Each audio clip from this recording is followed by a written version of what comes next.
ಆತ್ಮೀಯ ವೀಕ್ಷಕರ, SSP ಸ್ಕಾಲರ್ಶಿಪ್ಗೆ apply ಮಾಡಿರ್ತಕ್ಕಂಥ ವಿದ್ಯಾರ್ಥಿಗಳು ಇನ್ನೂ ಕೆಲವೊಂದಿಷ್ಟು ವಿದ್ಯಾರ್ಥಿಗಳಿಗೆ ಅಮೌಂಟ್ ಕ್ರೆಡಿಟ್ ಆಗಿಲ್ಲ. ಬಟ್ ಅಪ್ಲಿಕೇಶನ್ ಹಾಕಿರ್ತಕ್ಕಂಥ 60 to 70% ವಿದ್ಯಾರ್ಥಿಗಳಿಗೆ ಈಗಾಗಲೇ ಅಮೌಂಟ್ ಕ್ರೆಡಿಟ್ ಆಗಿದೆ.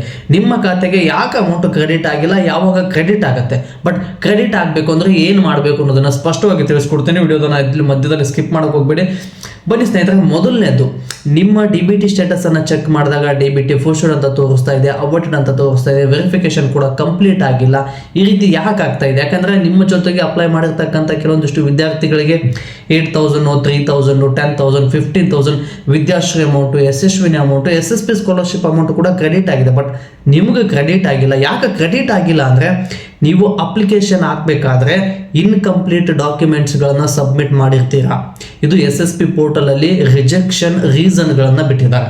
SSP ಪೋರ್ಟಲ್ ಕಡೆಯಿಂದ ಬಂದಿರತಕ್ಕಂಥ ಅಪ್ಡೇಟ್ ಏನು ಅಂದರೆ, ರಿಜೆಕ್ಷನ್ ಆಗಿರ್ತಕ್ಕಂಥ ವೆರಿಫಿಕೇಶನ್ ಪೆಂಡಿಂಗ್ ಇರ್ತಕ್ಕಂಥ ಅಪ್ಲಿಕೇಶನ್ಗಳು ಯಾಕೆ ವೆರಿಫಿಕೇಶನ್ ಪೆಂಡಿಂಗ್ ಇದೆ ಅನ್ನೋದನ್ನು, ವೆರಿಫಿಕೇಶನ್ ಪೆಂಡಿಂಗ್ ಇದ್ದರೆ ಏನು ಮಾಡಬೇಕು, ರಿಜೆಕ್ಷನ್ ಲಿಸ್ಟನ್ನು ಮತ್ತು ರಿಜೆಕ್ಷನ್ಗೆ ಸೊಲ್ಯೂಷನನ್ನು ಬಿಟ್ಟಿದ್ದಾರೆ. ಇದನ್ನು ಸಂಪೂರ್ಣವಾಗಿ ತಿಳಿಸ್ಕೊಡ್ತೀನಿ.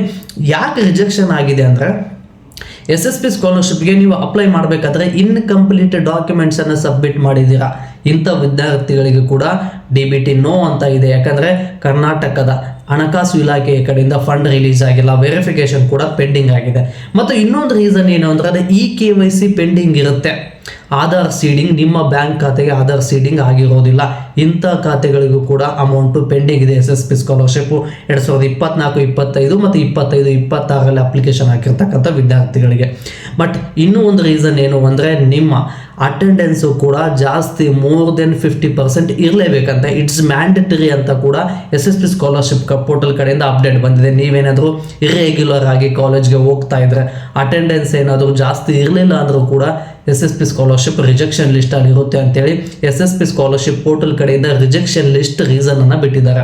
ಬಟ್ ಇವೆಲ್ಲವೂ ತೊಂದರೆಗಳನ್ನು ಒಂದು ಸೈಡ್ ಇಟ್ಟರೆ, ಇನ್ನೂ ಕೆಲವೊಂದಿಷ್ಟು ವಿದ್ಯಾರ್ಥಿಗಳಿಗೆ ನಿಮ್ಮ ಜೊತೆಗೆ ಕಾಲೇಜ್ ಓದಿ ನಿಮ್ಮ ಜೊತೆಗೆ ಓಡಾಡ್ಕೊಂಡಿರೋ ವಿದ್ಯಾರ್ಥಿಗಳಿಗೂ ಕೂಡ ಅಮೌಂಟ್ ಬಂದಿದೆ. ನಿಮಗೆ ವೆರಿಫಿಕೇಶನ್ ಏನಾದರೂ ಪೆಂಡಿಂಗ್ ಇದ್ದರೆ, ಮತ್ತು ಕೆಲವೊಂದಿಷ್ಟು ವಿದ್ಯಾರ್ಥಿಗಳಿಗೆ DBT ನೋ ಎಸ್ ಅಂತ ತೋರಿಸ್ತಾ ಇದ್ದರೆ ಏನು ಮಾಡಬೇಕು ಅನ್ನೋದನ್ನು ಸಂಪೂರ್ಣವಾಗಿ ತಿಳಿಸ್ಕೊಡ್ತೀನಿ. ವೆರಿಫಿಕೇಶನ್ ಮೊದಲನೇ ಮತ್ತು ಎರಡನೇ ಹಂತದ ವೆರಿಫಿಕೇಶನ್ ಏನಾದರೂ ಪೆಂಡಿಂಗ್ ಇತ್ತು ಅಂದರೆ, ನೀವು 1902ಗೆ SSP scholarship help line number ಇದು, 1902ಗೆ ನೀವು SSP ಸ್ಕಾಲರ್ಶಿಪ್ ಅಪ್ಲಿಕೇಶನ್ ಹಾಕಿರ್ತೀರಲ್ವ, ಅದೇ ಮೊಬೈಲ್ ನಂಬರಿಂದ ಕಾಲ್ ಮಾಡಬೇಕು. ಅದೇ ಮೊಬೈಲ್ ನಂಬರಿಂದ ಕಾಲ್ ಮಾಡಿದ್ರೆ ಮಾತ್ರ ರಿಸೀವ್ ಮಾಡ್ತಾರೆ.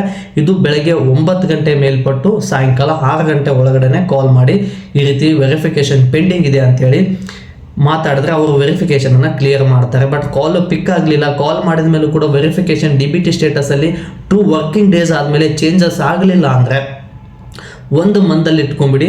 SSP ಸ್ಕಾಲರ್ಶಿಪ್ ಅಪ್ಲಿಕೇಶನ್ ಹಾಕಿದ ಮೇಲೆ ನಿಮ್ಮ ಫಿಸಿಕಲ್ ಡಾಕ್ಯುಮೆಂಟ್ಸು ನಿಮ್ಮ ಇಲಾಖೆಗೆ ಸಂಬಂಧಪಟ್ಟಿರ್ತಕ್ಕಂಥ SC, ST, ಮೈನಾರಿಟಿ, ಜನರಲ್ ಅವ್ರು ಏನಿದ್ದೀರಲ್ಲ, ನಿಮ್ಮ ತಾಲೂಕು ಆಫೀಸಲ್ಲಿ, ನಿಮ್ಮ ಕ್ಯಾಟಗರಿಗೆ ಸಂಬಂಧಪಟ್ಟಿರ್ತಕ್ಕಂಥ ತಾಲೂಕು ಆಫೀಸಲ್ಲಿ ಫಿಸಿಕಲ್ ಡಾಕ್ಯುಮೆಂಟ್ಸು ರಿಸೀವ್ ಆಗಿರೋದಿಲ್ಲ. ಈ ಕಾರಣಕ್ಕಾಗಿ ಆನ್ಲೈನಲ್ಲಿ ವೆರಿಫಿಕೇಶನ್ ಕಂಪ್ಲೀಟ್ ಆಗೋದಿಲ್ಲ. ಈ ರೀತಿ ಏನಾದರೂ ಪೆಂಡಿಂಗ್ ಇತ್ತು ಅಂದರೆ, ಇನ್ನೂ ಒಂದು ಆಪ್ಷನ್ ಇದೆ. SSP ಸ್ಕಾಲರ್ಶಿಪ್ ಪೋರ್ಟಲ್ನ ಓಪನ್ ಮಾಡಿದ್ರೆ ಅಲ್ಲಿ ಹೆಲ್ಪ್ ಲೈನ್ ನಂಬರ್ ಇದೆ 1902, ಅದರ ಜೊತೆಗೆ ಸಪೋರ್ಟ್ ಟೀಮ್ ಮೇಲ್ ID ಕೂಡ ಇದೆ. ಈ ಮೇಲ್ IDಗೆ ನೀವು ಅರ್ಜಿ ಹಾಕಿರ್ತಕ್ಕಂಥ ಒಂದು ಕಾಪಿಯನ್ನು ಮತ್ತು DBT ಸ್ಟೇಟಸನ್ನು ಚೆಕ್ ಮಾಡಿದ್ರೆ ಅಲ್ಲಿ ಏನು ಪೆಂಡಿಂಗ್ ಅಂತ ತೋರಿಸ್ತಾ ಇದೆಯಲ್ಲ, ಈ 2 ಕಾಪಿಯನ್ನು ಮೇಲ್ ಮಾಡಿದ್ರೆ ವಿತಿನ್ 2-3 ವರ್ಕಿಂಗ್ ಡೇಸ್ ಒಳಗಡೆ ವೆರಿಫಿಕೇಶನ್ ಕಂಪ್ಲೀಟ್ ಆಗುತ್ತೆ. ಬಟ್ ಈ ಆನ್ಲೈನಲ್ಲಿ ವೆರಿಫಿಕೇಶನ್ ಕಂಪ್ಲೀಟ್ ಆಗಬೇಕು ಅಂದರೆ, ನಿಮ್ಮ ಫಿಸಿಕಲ್ ಡಾಕ್ಯುಮೆಂಟ್ಸು ನಿಮ್ಮ ಕ್ಯಾಟಗರಿಗೆ ಸಂಬಂಧಪಟ್ಟಿರ್ತಕ್ಕಂಥ ತಾಲೂಕು ಆಫೀಸಲ್ಲಿ, ಸಮಾಜ ಕಲ್ಯಾಣ ಇಲಾಖೆ, ಹಿಂದುಳಿದ ವರ್ಗದ ಇಲಾಖೆ, ಮೈನಾರಿಟಿ ಇಲಾಖೆ, ಅಲ್ಪಸಂಖ್ಯಾತರ ಕಲ್ಯಾಣ ಇಲಾಖೆಯಲ್ಲಿ ನಿಮ್ಮ ಫಿಸಿಕಲ್ ಡಾಕ್ಯುಮೆಂಟ್ಸನ್ನು ರಿಸೀವ್ ಮಾಡ್ಕೊಂಡಿರಬೇಕು. ರಿಸೀವ್ ಮಾಡ್ಕೊಂಡಿರೋದನ್ನು ಯಾವ ರೀತಿ ಕನ್ಫರ್ಮ್ ಆಗುತ್ತೆ ಅಂದರೆ, ನೀವು ಆನ್ಲೈನಲ್ಲಿ ಎಲ್ಲ ಪ್ರೊಸೆಸನ್ನು ಮಾಡಿದರೆ ವೆರಿಫಿಕೇಶನ್ ಕಂಪ್ಲೀಟ್ ಆಗಬೇಕು. ಆಗಿಲ್ಲ ಅಂದರೆ ಅವರನ್ನು ರಿಸೀವ್ ಮಾಡ್ಕೊಂಡಿಲ್ಲ ಅಂತ ಅರ್ಥ. ಆದಷ್ಟು ಬೇಗ ಫೆಬ್ರವರಿ 28ನೇ ತಾರೀಕು ಒಳಗಡೆ DDO ಅಪ್ರೂವಲ್ ಕೊಡ್ತಾರಂತೆ. ಅಪ್ರೂವಲ್ ಕೊಡಬೇಕು ಅಂದರೆ ವೆರಿಫಿಕೇಶನ್ ಕಂಪಲ್ಸರಿ ಡನ್ ಆಗಲೇಬೇಕು. ವೆರಿಫಿಕೇಶನ್ ಕಂಪ್ಲೀಟ್ ಆದರೆ ಮಾತ್ರ ಅಪ್ರೂವಲ್ ಕೊಡ್ತಾರೆ. 4th ಲೆವೆಲ್ ಏನಾದರೂ ವೆರಿಫಿಕೇಶನ್ ಇತ್ತು ಅಂದರೆ ತಲೆ ಕೆಡಿಸ್ಕೊಳ್ಳೋಕೆ ಹೋಗಬೇಡಿ. DDO ಅಪ್ರೂವಲ್ ಪೆಂಡಿಂಗ್ ಅಂತ ಇದೆ ಕೆಲವೊಬ್ಬರದು. DDO ಅಪ್ರೂವಲ್ ಪೆಂಡಿಂಗ್ ಅಂತ ಇದ್ದರೆ ಅವರು ಮಂತ್ ಎಂಡಲ್ಲಿ DDO ಅಪ್ರೂವಲ್ ಏನಿರ್ತಲ್ಲ ಮಂತ್ ಎಂಡಲ್ಲಿ ಕೊಡ್ತಾರೆ. 2-3 ವರ್ಕಿಂಗ್ ಡೇಸ್ ಒಳಗಡೆ ನಿಮ್ಮ ಖಾತೆಗೆ ಅಮೌಂಟು ಕ್ರೆಡಿಟ್ ಆಗುತ್ತೆ. ಇನ್ನೂ ಕೆಲವೊಂದಿಷ್ಟು ವಿದ್ಯಾರ್ಥಿಗಳಿಗೆ ಮಾರ್ಕ್ಸ್ ಕಾರ್ಡ್ ಅಪ್ಲೋಡ್ ಮಾಡಿಲ್ಲ ಅಂತೇಳಿ ಕಾಲ್ ಕೂಡ ಬರ್ತಾ ಇತ್ತು. ಕಾಲ್ ಕೂಡ ಬಂದಾಗ ನಾವು ಮಾರ್ಕ್ಸ್ ಕಾರ್ಡ್ ಕೂಡ ಅಪ್ಲೋಡ್ ಮಾಡಿದ್ದೀವಿ, ಅದರಲ್ಲಿ ಒರಿಜಿನಲ್ ಮಾರ್ಕ್ಸ್ ಕಾರ್ಡ್ ಅಪ್ಲೋಡ್ ಮಾಡಬೇಕಾ, ತಾಲೂಕು ಆಫೀಸ್ಗೆ ಏನಾದರೂ ಕೊಡಬೇಕಾ, ನೀವು SSP ಪೋರ್ಟಲಲ್ಲಿ ಟ್ರೈ ಮಾಡಿ, ಸೈಬರ್ ಸೆಂಟರ್ಗೆ ಹೋಗಿ ಅಪ್ಲೋಡ್ ಮಾಡೋದಕ್ಕೆ ಟ್ರೈ ಮಾಡಿ. ಅಲ್ಲೇನಾದರೂ ಎರರ್ ಬಂತಂದರೆ ಅಲ್ಲಿ ಅಪ್ಲೋಡ್ ಮಾಡೋಕ್ಕೆ ಏನಾದರೂ ನೀವು ಅವೈಲೇಬಲ್ ಸಿಗಲಿಲ್ಲ ಅಂದರೆ ನೀವು ಡೈರೆಕ್ಟಾಗಿ ತಾಲೂಕು ಆಫೀಸ್ಗೆ ಒರಿಜಿನಲ್ ಕಾಪಿಯನ್ನು ಜೆರಾಕ್ಸ್ ಮಾಡಿಕೊಂಡು ಅವರು ಒರಿಜಿನಲ್ ಕಾಪಿ ಸ್ಕ್ಯಾನ್ ಮಾಡಿ ನಿಮಗೆ ಕೊಡ್ತಾರೆ. ಇಲ್ಲ ಜೆರಾಕ್ಸ್ ಕಾಪಿ ಒಂದು ಕೊಡ್ರಿ ಅಂದರೆ ಕೊಟ್ಟು ಬನ್ನಿ. ಆವಾಗ ಕೂಡ 4th ಲೆವೆಲ್ ವೆರಿಫಿಕೇಶನ್ ಪೆಂಡಿಂಗ್ ಆಗುತ್ತೆ. 4th ಲೆವೆಲ್ ವೆರಿಫಿಕೇಶನ್ ರೀಸನ್ ಒಂದೇ, ನಿಮ್ಮ marks card previous year marks card upload ಮಾಡಿಲ್ಲದೆ ಹೋದ್ರೆ ಮಾತ್ರ 4th ಲೆವೆಲ್ ವೆರಿಫಿಕೇಶನ್ ಪೆಂಡಿಂಗ್ ಇರುತ್ತೆ. ಮತ್ತು ಮೊದಲನೇ ಮತ್ತು ಎರಡನೇ ಹಂತದ ವೆರಿಫಿಕೇಶನ್ ನಿಮ್ಮ ಫಿಸಿಕಲ್ ಡಾಕ್ಯುಮೆಂಟ್ಸನ್ನು ನಿಮ್ಮ ಕ್ಯಾಟಗರಿಗೆ ಸಂಬಂಧಪಟ್ಟಂಥ ಇಲಾಖೆಯವರು ರಿಸೀವ್ ಮಾಡ್ಕೊಂಡಿರಲಿಲ್ಲ ಅಂದರೆ ಮೊದಲನೇ ಮತ್ತು ಎರಡನೇ ಹಂತದ ವೆರಿಫಿಕೇಶನ್ ಪೆಂಡಿಂಗ್ ಇರುತ್ತೆ. ಅವ್ರು ಏನಾದರೂ ರಿಸೀವ್ ಮಾಡಿಕೊಂಡು ಅಪ್ರೂವಲ್ ಕೊಟ್ಟರು ಅಂದರೆ ಡೈರೆಕ್ಟಾಗಿ DDO ಅಪ್ರೂವಲ್ ಒಂದು ಪೆಂಡಿಂಗ್ಗಳು ಕೊಡುತ್ತೆ. DDO ಅಪ್ರೂವಲ್ ಕೊಟ್ಟರು ಅಂದರೆ ವಿತಿನ್ 2-3 ವರ್ಕಿಂಗ್ ಡೇಸ್ ಒಳಗಡೆ ನಿಮ್ಮ ಖಾತೆಗೆ ಅಮೌಂಟು ಕ್ರೆಡಿಟ್ ಆಗುತ್ತೆ. ಇನ್ನು ಕೆಲವೊಂದಿಷ್ಟು ವಿದ್ಯಾರ್ಥಿಗಳು ಕಮೆಂಟ್ ಮಾಡ್ತಾ ಇದ್ರಿ, ನಮ್ಮ ಸ್ನೇಹಿತನಿಗೆ ಜಾಸ್ತಿ ಅಮೌಂಟ್ ಬಂದಿದೆ, ನನಗೆ ಕಡಿಮೆ ಅಮೌಂಟ್ ಬಂದಿದೆ. ಇನ್ನು ಹೋದ ವರ್ಷ ನನಗೆ ಜಾಸ್ತಿ ಅಮೌಂಟ್ ಬಂದಿತ್ತು, ಈ ವರ್ಷ ಯಾಕೆ ಕಡಿಮೆ ಅಮೌಂಟ್ ಬಂದಿದೆ.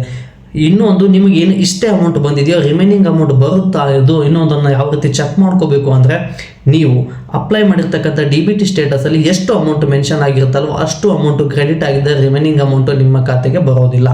ಬಟ್ ಅಲ್ಲಿ DBT ಸ್ಟೇಟಸಲ್ಲಿ ಏನಾದರೂ ಜಾಸ್ತಿ ಅಮೌಂಟ್ ಮೆನ್ಷನ್ ಆಗಿತ್ತು, ನಿಮ್ಮ ಖಾತೆಗೆ ಕಡಿಮೆ ಅಮೌಂಟ್ ಏನಾದರೂ ಬಂದಿತ್ತು ಅಂದರೆ ರಿಮೈನಿಂಗ್ ಅಮೌಂಟ್ ಬರುತ್ತೆ, ಡೋಂಟ್ ವರಿ. ಬಟ್ ಇನ್ನೊಂದು ಸಲ ಸ್ಯಾಂಕ್ಷನ್ ಆಗಬೇಕು, ಸ್ಯಾಂಕ್ಷನ್ ಆಗಿ DDO ಅಪ್ರೂವಲ್ ಕೊಟ್ಟರೆ ರಿಮೈನಿಂಗ್ ಅಮೌಂಟು ಕ್ರೆಡಿಟ್ ಆಗುತ್ತೆ. ಮತ್ತು 60%ಗಿಂತ ಕಡಿಮೆ ಇರೋ ವಿದ್ಯಾರ್ಥಿಗಳಿಗೆ ಕೂಡ ರಿಜೆಕ್ಷನ್ ಆಗಿದೆ.